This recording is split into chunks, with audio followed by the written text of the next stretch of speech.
Hello, everyone. Dr. Brian Scott with you. This is Insights to the End Times, and we are examining where we may be on God's timetable. In the book of Matthew, Jesus tells us that it's not for us to know exactly where we are on his timetable and when the end will occur. That's something the Father has retained in his own knowledge. Even the angels of heaven don't know the time, nor does Jesus, but he's waiting to leave heaven to come to the earth to make that famous statement come up here, and all of the believers who are walking with God will be raptured and removed from the earth. And we'll get into that in more detail as we go through this year of Insight podcasts. But suffice it to say, we're looking at some of the signs of the end that Jesus spoke about in the end time chapters, Matthew 24, Mark 13, Luke 17, and Luke 21. These chapters are very similar. I have always worked out of Matthew 24, and that's where we are today. In answering the questions asked by his disciples, which we have referred to several times in this past week. Now we're into the second week of 2024. Today is Monday, January the 8th. As we have entered into this Matthew 24, Jesus was asked two questions. When will your return be? Give us some signs of that, and give us some signs of the end of the age. He begins answering, and his first answer, as we shared last week, is you'll see a lot of deception. You'll experience a lot of deception. That's where someone wants to lead you astray, take you off course, get you to wander, and listen to someone's explanations or opinion or whatever that will end up being to your detriment. He refers to deception in 4 verses even, verses 4, 5, 11, and 24. And I've found in the scriptures, whenever there is an emphasis on something, in today's society, we would bold print it on our laptops or on our computers, or we would underline it, or we would take a highlighter and we would highlight it to make it stand out. They didn't have those things. So what they did is they repeated the same points over and over again. Deception is a major, major issue. He then moves on in chapter 24, verses 6 and 7, to say that you're going to see wars and rumors of wars. You're going to see nation against nation, kingdom against kingdom.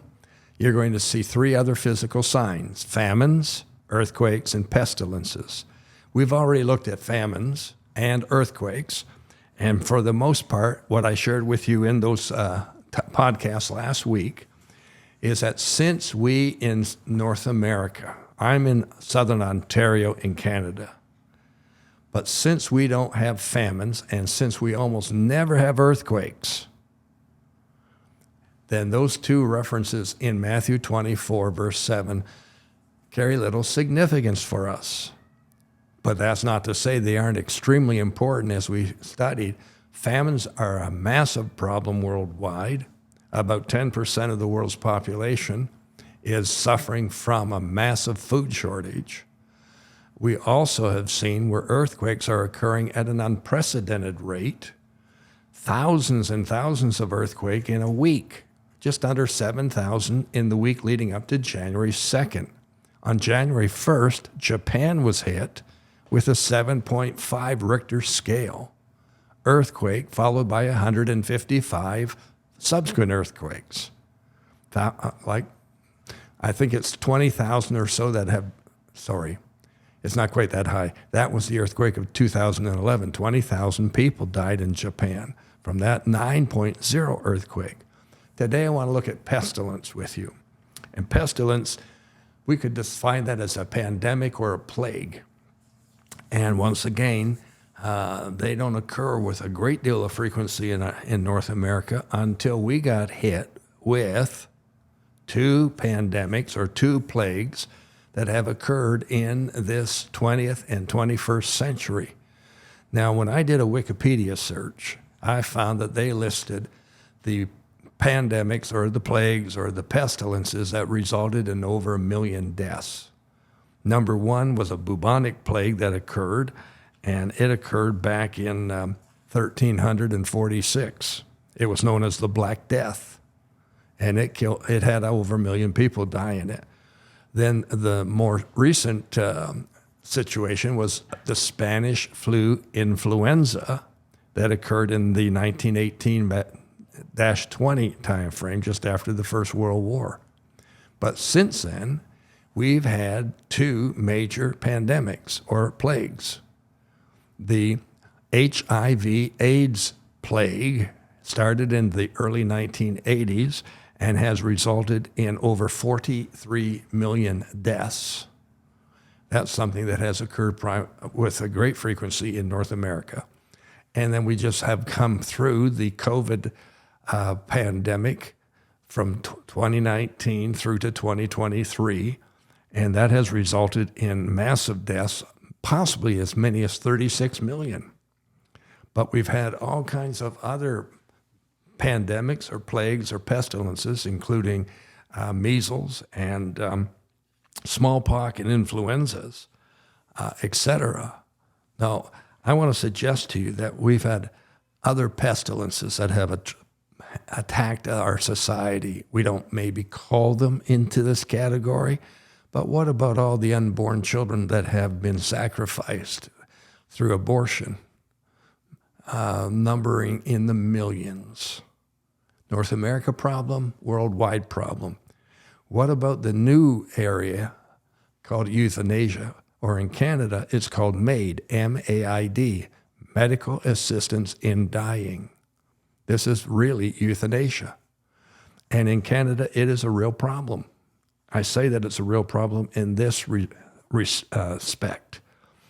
They keep expanding the qualifications for it. It used to be terminally ill individuals. Now it's getting wider and wider.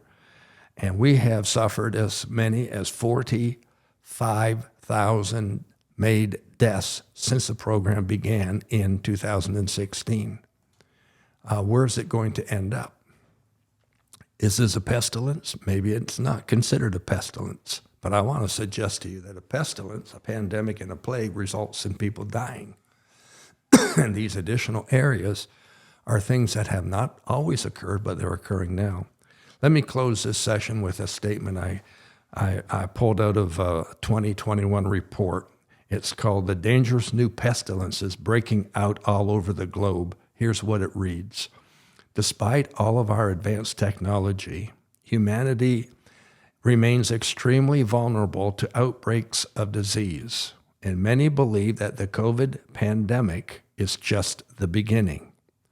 Fearsome new bugs are constantly being cooked up in labs all over the planet, and it is inevitable that there will be more accidents that result in more of these bugs being released in the future. As we have seen, a single virus can rapidly spread throughout the entire world. It's just a matter of time before a pandemic comes along that will wipe out tens of millions of people. Is that a false prophecy? I don't know. I hope not. I should say I hope so.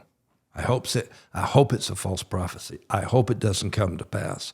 But what's concerning about this statement in this article, Dangerous New Pestilences Breaking Out All Over the Globe, is that they're referring to these bugs being cooked up in labs, and they're referring to them being released as accidents, in quotation marks.